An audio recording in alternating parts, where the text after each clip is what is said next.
Hello students, welcome back to my YouTube channel. I am Ajay Pawar. तो अभी भी हमने इंडियन इकोनॉमिक डेवलपमेंट का जो फर्स्ट चैप्टर है वो फिनिश किया है।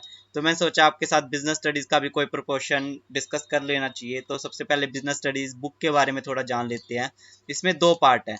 पार्ट ए है जो टोटली रिलेटेड है मैनेजमेंट से, इसके फंक्शन, इससे जो भी रिलेटेड टर्म्स है वो पार्ट ए में आती है। और जो पार्ट बी है उसमें 4 चैप्टर हैं। जो 4 चैप्टर है वो शेयर से रिलेटेड है और फाइनेंसिंग से रिलेटेड है टोटली। तो उस वाले जो प्रोपोर्शन है वो पार्ट बी में डिस्कस करेंगे। सबसे पहले मैं आपको बता दूं, अगर आपको बिजनेस स्टडीज को लर्न करने में अगर कोई मुश्किल आती है तो आप उसके जो की टर्म्स है उसको अपनी डेफिनेशन में ज़रूर ऐड कीजिए, क्योंकि उसकी वजह से आपके नंबर है वो थोड़े इंक्रीज हो सकते हैं।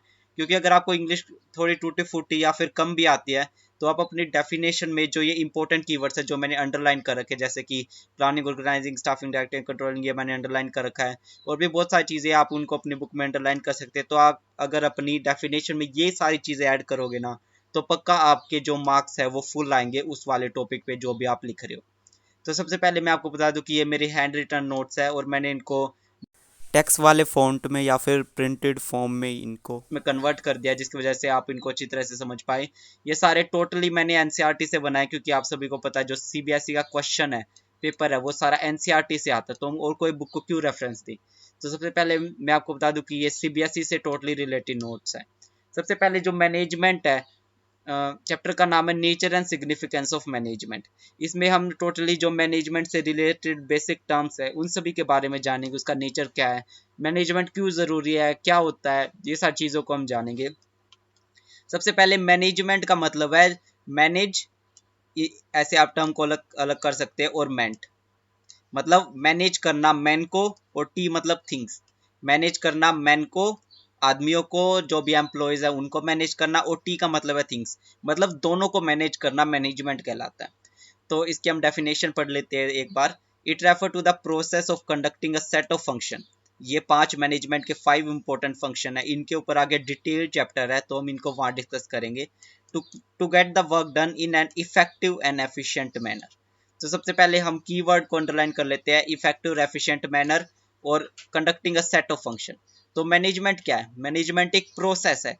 ऐसा नहीं है कि आपने कोई भी चीज ली और वो वहां पे खत्म हो गई। जैसे आपने कार ली तो वो वहां पे खत्म होगी, नहीं।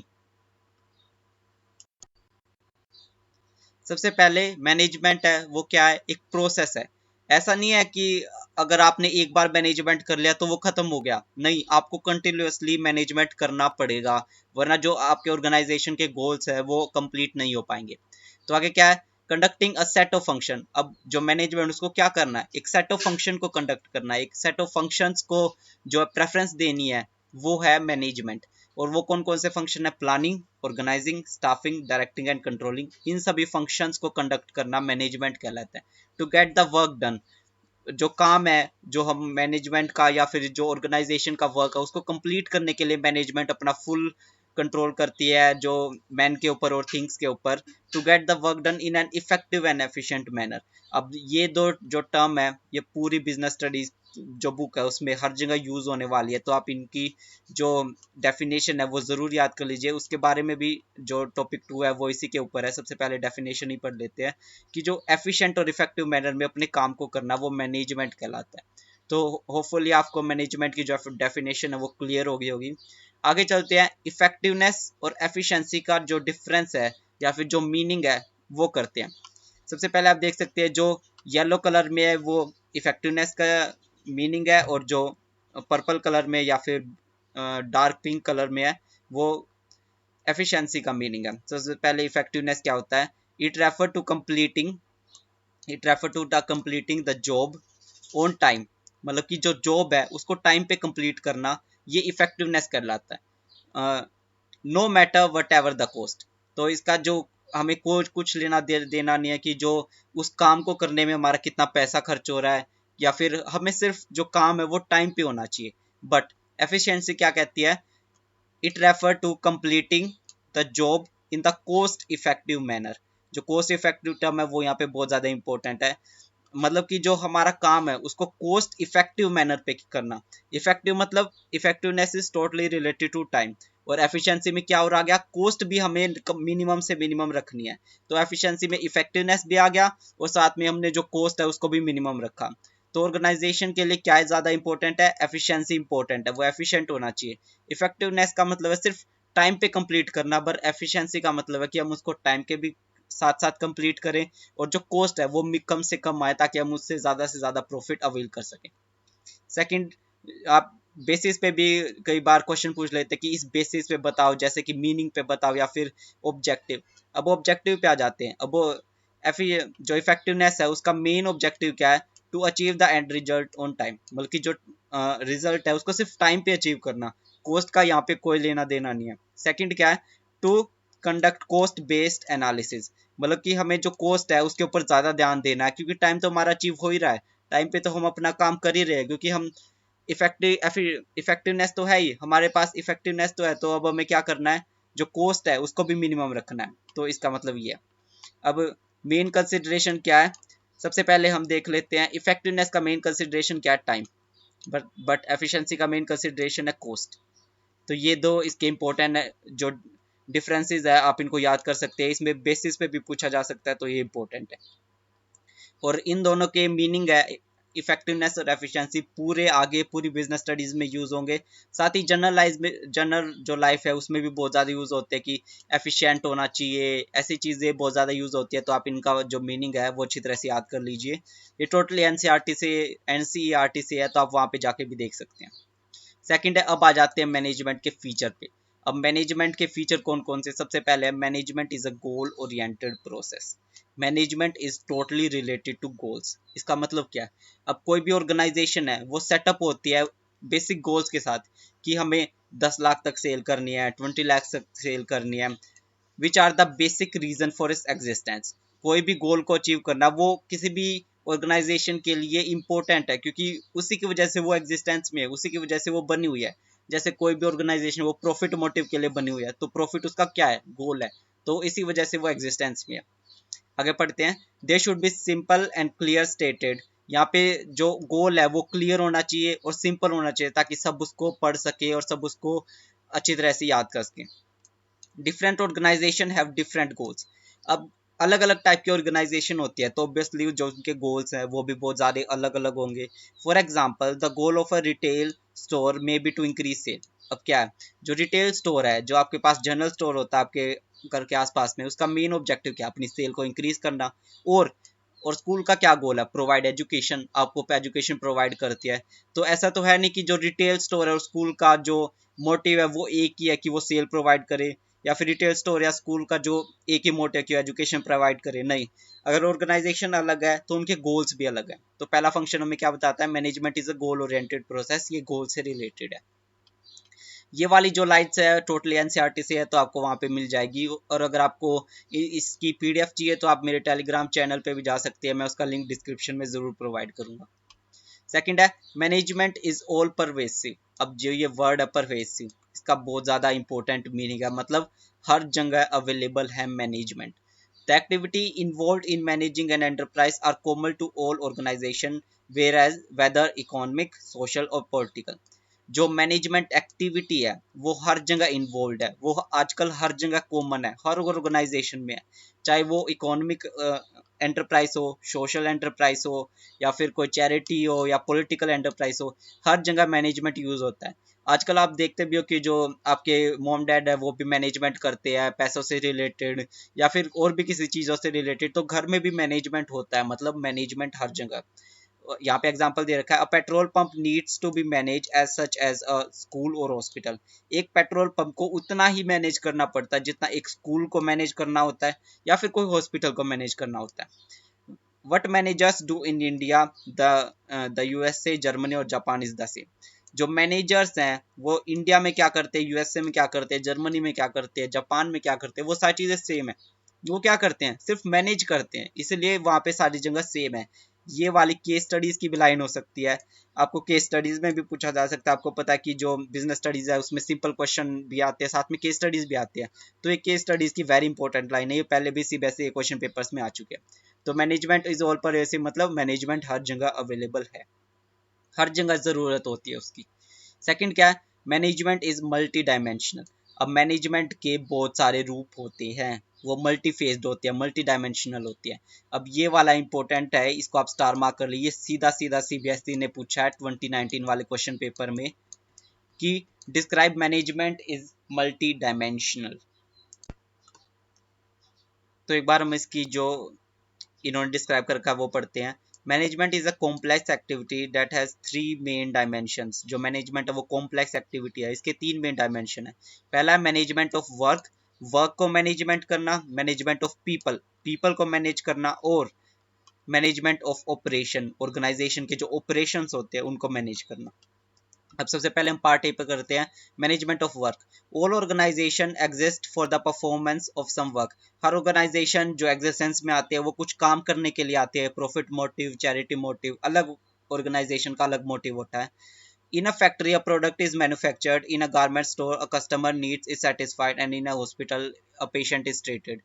अब फैक्ट्री में प्रोडक्ट मैन्युफैक्चर होते हैं, मतलब फैक्ट्री का क्या काम क्या हो गया, मैन्युफैक्चरिंग द प्रोडक्ट। अब गारमेंट स्टोर में कस्टमर्स आते हैं, कस्टमर जो गारमेंट स्टोर है उसका काम क्या हो गया, कस्टमर्स को सेटिस्फाई करना। अब हॉस्पिटल में पेशेंट आते हैं, अब हॉस्पिटल का काम क्या हो गया, उनको पेशेंट को ट्रीट करना। तो मैनेजमेंट है वो टोटली वर्क से रिलेटेड है। Management translate this work in terms of goals to be achieved and assign the mean to achieve it. अब मैनेजमेंट क्या करता है, जो भी वर्क है उसको गोल्स में डिवाइड कर देता है और बताता है कि आपको ये अचीव करना है। तो मैनेजमेंट ऑफ वर्क इज, जो मैनेजमेंट है वो टोटली वर्क से रिलेटेड है। अब मैनेजमेंट ऑफ पीपल, अब एक मैनेजमेंट में जो काम भी होता है और साथ में जो एम्प्लॉयज है वो भी काम करते हैं, अब उनको भी मैनेज करना होगा। ह्यूमन रिसोर्स और people can be are the organisation's greatest asset. अब जो ह्यूमन रिसोर्स है वो ऑर्गेनाइजेशन के ग्रेटेस्ट एसेट है, क्योंकि वो नहीं होंगे तो जो मशीनरी है वो वर्क नहीं करेंगी, तो जो सारा काम है वो ह्यूमन से रिलेटेड होता है। Despite all development in technology, getting work done through people is still a major task for the manager. अब यहाँ पे क्या लिखा हुआ है कि जो टेक्नोलॉजी में बहुत ज़्यादा डेवलप हो गया, पर फिर भी जो हमें काम है वो पीपल से ही करवाना होगा, क्योंकि वही मशीन्स को हैंडल करेंगे। तो ये मैनेजर के लिए एक मेजर टास्क है। अब मैनेजर को दो टाइप के पीपल को हैंडल करना होगा। पहला क्या है, it employees dealing with employees as individual with diverse need and behaviour. अब बहुत सारे एम्प्लॉयज है, 10 एम्प्लॉयज है, तो उनका बिहेवियर क्या होगा, से अलग अलग होगा, उनकी नीड क्या होगी, अलग अलग होगी। तो मैनेजर को अलग अलग पीपल से अलग अलग बिहेव करके उनकी नीड्स को सेटिस्फाई करना होगा। सेकंड क्या है, it also means dealing with individual age group of people. अब एक मैनेजर है उसको इंडिविजुअल के साथ भी डील करना होगा और उतना ही उसको डील ग्रुप ऑफ पीपल के साथ भी करना होगा। तो मैनेजर को दो टाइप के पीपल के साथ डील करना होता है। थर्ड है मैनेजमेंट ऑफ ऑपरेशन। अब जो मैनेजमेंट में जो ऑर्गेनाइजेशन के ऑपरेशन होते हैं उनको भी मैनेज करना होगा। No matter what the organization, it has some basic product और services to be provide in order to survive. अब कोई भी ऑर्गेनाइजेशन उसके पास कोई बेसिक प्रोडक्ट होता है या सर्विस होती है ताकि वो प्रोवाइड कर सके और सर्वाइव कर सके। This required a production process which एंटेल्स the flow of input material and the technology for transforming this input into the desired output for consumption। अब ऑपरेशन में क्या होता है कि एक प्रोडक्शन प्रोसेस चाहिए होती है जो इनपुट और टेक्नोलॉजी को मिला के एक प्रोडक्ट बनाएगी जो कंजप्शन को या फिर डिजायर को सेटिस्फाई कर सके। This is interlinked with both the management of work and the people. तो ये क्या है, मैनेजमेंट ऑफ ऑपरेशन, ये इंटरलिंक कर देता है मैनेजमेंट ऑफ वर्क और पीपल। अब क्या है, जो वर्क हमने गोल्स के उसमें डिसाइड किया था कि आपको 10 लाख तक की जो सेल है, 10 लाख तक के जो प्रोडक्ट है वो आपको प्रोड्यूस करने हैं, और पीपल को क्या करना है कि जो 10 लाख तक की सेल है उसको करना होगी। 10 लाख की यहाँ पे इसको गुड्स के जो प्रोडक्शन है वो करनी होगी और यहाँ पे सेल्स की। तो ये इन दोनों को मिला के तब जाके ऑर्गेनाइजेशन के गोल्स कंप्लीट होते हैं। तो यहाँ पे है मैनेजमेंट इज मल्टी डायमेंशनल। अब फोर्थ पॉइंट क्या है, management is a continuous process. अब मैनेजमेंट ये तो है नहीं बस एक बार कर दिया और बस हो गया। ऐसा तो है नहीं कि अब हमने एक बार कोई भी प्रोडक्शन कर दी तो हमने आगे कुछ सालों तक प्रोडक्शन करनी ही नहीं है। तो management is a continuous process, ये चलता रहना चाहिए ताकि ऑर्गेनाइजेशन के गोल अचीव हो सके। एक गोल अचीव हुआ नेक्स्ट आएगा, दूसरा गोल अचीव हुआ नेक्स्ट आएगा। तो मैनेजमेंट है वो कंटिन्यूस प्रोसेस है। These functions are simultaneously perform by all manager at all the time. ये हर जगह प्रोड्यूस होते हैं, जो मैनेजमेंट है वो हर जगह ये जो परफॉर्म है अपनी परफॉर्मेंस करता है और हर टाइम पे करता है। अब नेक्स्ट टॉपिक है management is a group activity. Next point क्या है, मैनेजमेंट है वो एक ग्रुप एक्टिविटी है। अब मैनेजमेंट एक पर्सन तो कर नहीं सकता। अब मैनेजर खुद अपने आप को थोड़ी ना मैनेज करेगा, उसके नीचे एम्प्लॉयज तो चाहिए ना ताकि वो उनको जो है उनको मैनेज कर सके। तो मैनेजमेंट क्या है, ग्रुप एक्टिविटीज में बहुत सारे पीपल एम्प्लॉयड होते हैं। An organisation is a collection of diverse individuals with different needs. अब एक ऑर्गेनाइजेशन क्या है, बहुत सारे जो इंडिविजुअल्स है उनका कलेक्शन है, और जो उनकी नीड्स है वो भी अलग अलग होंगी। every member of the group has a different purpose for joining the organization। कोई भी जो मेंबर है वो, कोई भी ग्रुप का जो भी मेंबर है वो उसके डिफरेंट पर्पसेस होते हैं, उसका डिफरेंट मोटिव होता है कोई भी ऑर्गेनाइजेशन को ज्वाइन करने का। But as members of the organisation they work toward fulfilling the common organisation goals. But क्या होता है कि जो मेंबर होता है वो सिर्फ जो ऑर्गेनाइजेशन में काम करके सिर्फ ऑर्गेनाइजेशन का गोल कंप्लीट करना चाहता है, ऑर्गेनाइजेशन का गोल ही कंप्लीट करना है। जैसे एक पर्सन आया कोई भी फर्म में, वो चाहता है कि मैं हायर अथॉरिटी में लग जाऊं, और जो मेरी एस्टीम टाइप की नीड है, ये एक नीड आएगी आगे मैस्लो की, कि मेरे को बड़ा बनना है, मेरे को और बड़ा सुप्रीम दिखना है, मेरे पास और ज़्यादा पावर होनी चाहिए। तो वो उसकी पर्पज़ है ऑर्गेनाइजेशन में आने का। बट उसका इनडायरेक्टली मोटिव क्या है, ऑर्गेनाइजेशन के गोल्स को अचीव करना। पर एक दूसरा पर्सन आया, वो एज अ वर्कर अपॉइंट हुआ, उसका मेन गोल क्या, कि उसको एक बेसिक सी सैलरी मिल जाए ताकि वो अपना पेट भर सके, इसलिए इसका अलग मोटिव है। तो जो इनका अलग अलग मोटिव होता है, पर जो मेन मोटिव क्या होता है, ऑर्गेनाइजेशन के गोल को अचीव करना। अब हमारे पास लास्ट नहीं है, सेकंड लास्ट है, management is a dynamic function. जो मैनेजमेंट है वो डायनामिक है, वो चेंज होता रहता है, वो एक जैसा नहीं है कि अब जो मैनेजमेंट करने है वही होगा, वो चेंज होता रहेगा। Management is a dynamic function, it and is has to adopt itself to the changing environment. हमें पता है जो हमारे पास एनवायरनमेंट है वो चेंज होता रहता है बार बार, तो मैनेजमेंट क्या है, डायनामिक फंक्शन है, उसको अडॉप्ट करना होगा जो चेंजिंग एनवायरनमेंट है। An organisation interacts with its external environment which consist of various social and economic political factor. जो ऑर्गेनाइजेशन है उसको इंटरेक्ट करना होगा एक्सटर्नल एनवायरनमेंट पे, ताकि जो बाहर क्या क्या हो रहा है, ताकि वो अपनी पॉलिसीज को चेंज कर सके और उसके ऊपर जो अपने गोल्स है उनको अचीव कर सके। तो मैनेजमेंट क्या है, डायनामिक फंक्शन है। In order to successful an organisation must change itself. और जो ऑर्गेनाइजेशन अगर सक्सेसफुल होना है तो उसे जो अपने गोल्स है उनको चेंज करना होगा ताकि वो उसमें सर्वाइव कर सके। अब हमारे पास लास्ट फीचर है मैनेजमेंट, वो है management is an intangible force. Intangible force मतलब हम उसको देख नहीं सकते, उसको छू नहीं सकते, सिर्फ उसको महसूस कर सकते हैं। अब आपके जो साइड में बुक है वो क्या है, वो टेंजिबल है, बल्कि आप उसको देख सकते हो, उसको छू सकते हो, उसको महसूस भी कर सकते हो। पर जो मैनेजमेंट क्या है, उसको सिर्फ आप महसूस कर सकते हो, हाँ कि वो हो रहा है। अब आप उसको कैसे डिसाइड करो कि आपके जो सेल है वो अचीव हो रहे हैं, आपके प्रॉफिट है वो बढ़ रहे हैं, यही गोल था मैनेजमेंट का, यही फंडा था। तो वो अचीव हो रहे हैं, मतलब क्या है, आपकी मैनेजमेंट स्ट्रॉन्ग है। Management is an intangible force that can not be seen but its present can be felt in the way of organisation function. अब यहाँ पे भी लिखा कि जो मैनेजमेंट है वो इंटेंजिबल फोर्स है, हम इसे देख नहीं सकते, हम सिर्फ इसकी प्रेजेंस को फेल्ट कर सकते हैं, हाँ कि वो ऑर्गेनाइजेशन फंक्शन में है। तो आज हम सिर्फ और इसका मीनिंग और इसके फीचर्स ही कर रहे हैं। होपफुली आपको ये वीडियो पसंद आई होगी। अगर आपको इसके एनसीईआरटी नोट्स चाहिए तो आप मेरे टेलीग्राम पे जा सकते हैं, वहाँ पे मैं इनको अपलोड कर दूंगा। उसका लिंक आपको इस वीडियो के डिस्क्रिप्शन में मिल जाएगा। अगर आपको चैनल अच्छा लगा होगा तो सब्सक्राइब कर दीजिए, वीडियो पसंद आई होगा तो लाइक कर दीजिए। और आपको कोई भी डाउट हो कि आपको एनसीईआरटी में कोई लाइन नहीं मिल रहा तो आप उसको पिन अप कर सकते हैं ताकि मैं आपको उसका आंसर दे सकूँ। Thank you for watching the video.